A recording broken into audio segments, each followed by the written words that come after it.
Samantala, alamin muna natin ang sitwasyon sa mga terminal ng bus sa Quezon City. Meron pa nga bang mga humahabol at fully booked pa rin ba? May pag-asa pa rin ba mga chance passengers? RH5, Val Gonzales. Val, good morning. Ay, good morning, Yuel. Nakikita mo, ako'y nandito ngayon. Nagla-live dito sa ilalim ng Kamuning Tamyas flyover. Dito sa aking likuran. Ito yung Ceres bus. At itong Jamliner. Itong Ceres bus sa Yuel. Ito yung isa dun sa may pinakamalayong biyahe ng ruta. Biyahe o ruta ng bus na sa hilera ng mga terminal ng bus dito sa kabanang EDSA, dito sa Tamyas, Kamuning at Maging dito sa Cubao, Quezon City. Kung makikita mo, Yuel, itong isa sa sasakyan nitong Ceres bus na ito, patungo ng Rojas. Rojas ito sa may Visayas. Rojas sa Capiz.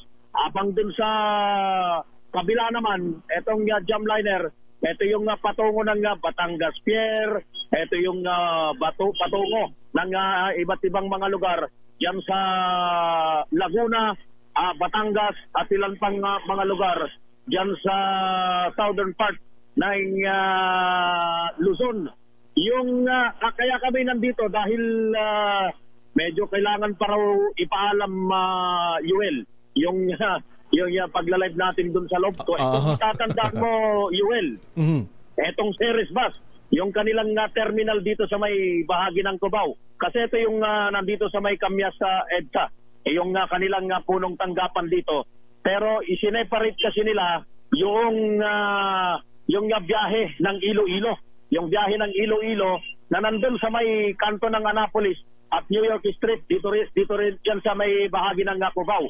Malapit-lapit lamang dito. Ilang daang metro ang layo mula rito sa ating kinaroroonan. Kung matatandaan mo, Yuel, ito yung Ceres bus na silubyong sinapit bago magpasko dahil doon sa pagkabalam ng kanilang mga bus doon sa tatlong mga pier, tatlong mga pantalan dyan sa Visayas region at maging dyan sa Batangas at dyan sa bahagi ng Occidental Rojas dyan sa Mindoro. Yun yung mga natatraffic. Kaya bago magpasko, yung ating mga kababayan na gumamit o dumaan dito sa sumakay dito sa Ceres bus ay dilubyo yung inabot. Pero yun yung binantayan mo, Val, na marami sa ating mga kababayan yung na-stranded nung araw na yun. Correct, oo. Yun ay understandable naman. Hindi kasalanan ng bus company, kundi yung volume na rin ng mga sasakyan na sinamahan nung walang humpay na mga pag-ulan na nagpabaha doon sa mga daanan nung mga bus na galing doon sa tatlong mga pantalan dyan sa Batangas Pier, Rojas sa Mindoro at maging sa Katiklan na port. Yun yung dahilan, nagtagal doon yung mga bus, kaya na-delay yung pagdating nung inaabangan nila nung anti-bisperas ng Pasko o nung 23 ng ngayong buwan ng Disyembre. Kaya nabalam. Pero ngayon, ang mga pasahero ay nandito sa loob at napakaraming mga bagahe. Ito na talaga yung huling pag-uwi para sa holiday na ito ng ating mga kababayan na uuwi doon sa pinakamalalayong lugar, ruta ng bus, particular na itong Ceres bus. Yan sa bahagi ng Iloilo, yan sa bahagi ng Batangas, Quezon, Laguna at iba pang mga lugar. Yan sa bahagi ng Visayas at maging dito sa Southern Luzon. Maayos naman yung kalagayan ng mga pasahero. Inaantay na lamang yung ilan dun sa mga bus. Yung kanilang mga bus, ito, isa, alis ito, Rojas. Ang biyahe nito, Yuel, nasa 18 oras. 18 oras yan. Patungo ng Iloilo. 18 oras ang pinaka-minimum. Sakto na para sa bisperas ng Pasko, Pasko ng bagong taon na bukas, Val. Tama-tama. Bago pa naman magbagong taon, pwede pa silang media noche. Aabutan pa nila. Nakita ko pa kanina, Yuel. Merong isang empleyado. Tinapos pa raw niya yung kanilang Christmas party. Alam mo ba kung ano yung kanyang iuwi? Ano ang kanyang kaya ba yan sa kung malaki-laki yan, kaya ba yan sa kaya bus? Ang kanyang hindi naman kalakihang telebisyon. Aba. Kasya din naman kasya din naman sa bus sa UL kahit na 55 inches na telebisyon. Gaya ng napanalunan ni sino ba nanalo? Si Giselle Ricafort. Oo. Itong Christmas party natin sa PCRA. Kaya naman dito sa compartment ng mga bus. Pero yung kausap ko kanina, isang empleyado ayaw na magpabanggit ng kanyang pangalan. Ang kanyang iuwi ay yung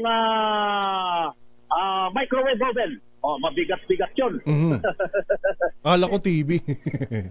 Hindi, meron pang isa. Yung, bukod pa. Naman. Mm-hmm. Oo, bukod pa yon.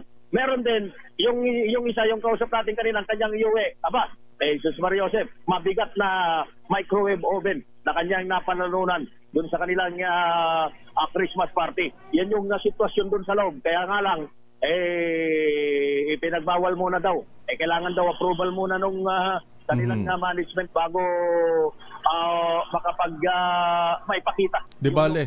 Di bale, sumilong ka na muna dyan, Val. Mukhang nauulanan ka na rin dyan. Lakas ng ulan sa bandang Cubao. Medyo malakas ang ulan. Umuulambon ngayon sa mga oras na ito. Medyo mahina na, ambon-ambon na lang. Pero kanina medyo may kalakasan yung buhos ng ulan. At dito naman sa aking harapan, nandito yung jackliner patungo rin naman ng Laguna. At itong Victory Liner na patungo diyan sa bahagi naman ng Isabela at ilan pang mga lugar diyan sa bahagi ng Cagayan, diyan sa Northern Luzon. Yan yung sitwasyon mula rito sa Impilan Terminal ng mga bus dito sa Quezon City, kung saan yung ating mga kababayan ay naghumabol sa kanilang probinsya Tawi para doon sa lubungin ang masayang bagong taon. Wala rito sa kahabaan ng EDSA dito sa Tamias at Kamuning, Quezon City. Kasama ko pa rin si Dennis Villanueva Jr. Ako, si Val Gonzales, DCRA, una sa Pilipinas, una sa Pilipino. Maraming salamat, Val Gonzales.